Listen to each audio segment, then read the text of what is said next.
Assalamualaikum dan salam Malaysia Madani. Saya Nur Arisa Adriana, selaku wartawan anda pada episod kali ini.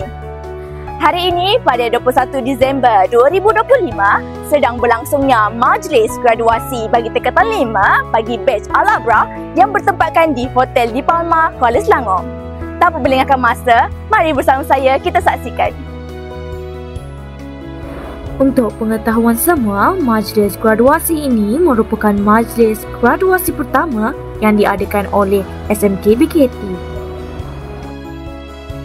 Majlis dimulakan dengan perarakan masuk para graduan, tetamu terhormat dan barisan pentadbiran sekolah.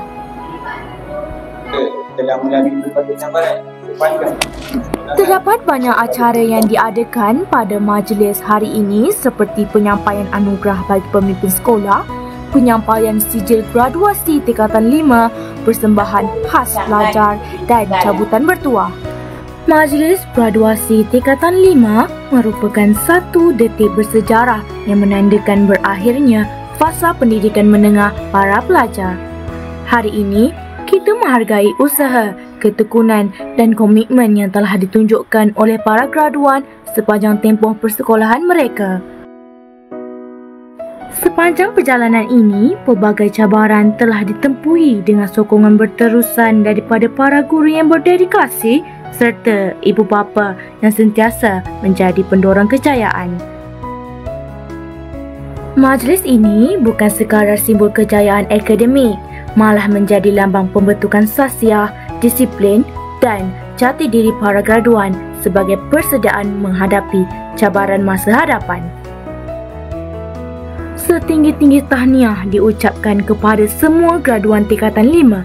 Semoga kejayaan ini menjadi pemangkin untuk terus melangkah maju dan menyumbang secara positif kepada bangsa, agama dan negara.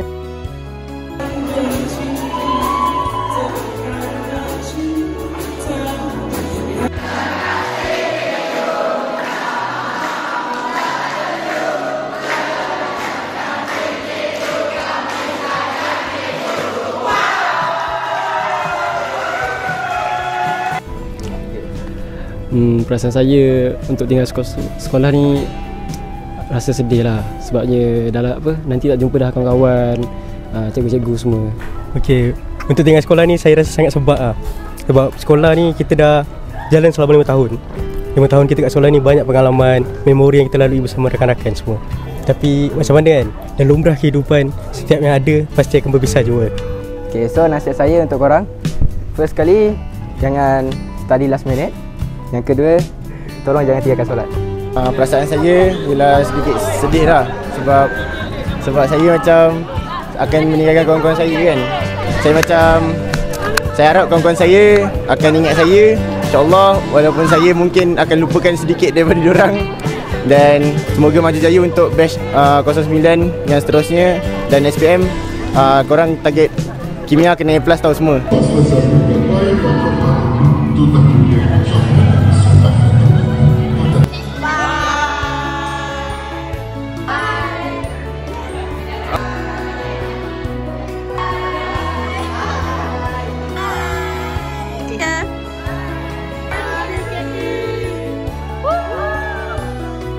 Alhamdulillah, sudah berakhirnya majlis graduasi bagi pelajar tingkatan 5 bagi batch Al-Abrar. Semoga semua pelajar tingkatan 5 dapat memperoleh keputusan yang cemerlang dalam sijil peperiksaan Malaysia. Berakhirnya majlis, maka berakhirlah episod kita pada hari ini. Dari Kedah ke Pekansari, membeli swasta di Kota Tinggi. Selesai sudah episod kali ini, di lain masa bersua lagi. MyTV SMK BKT brings everyone together. Al-Abrar 2025.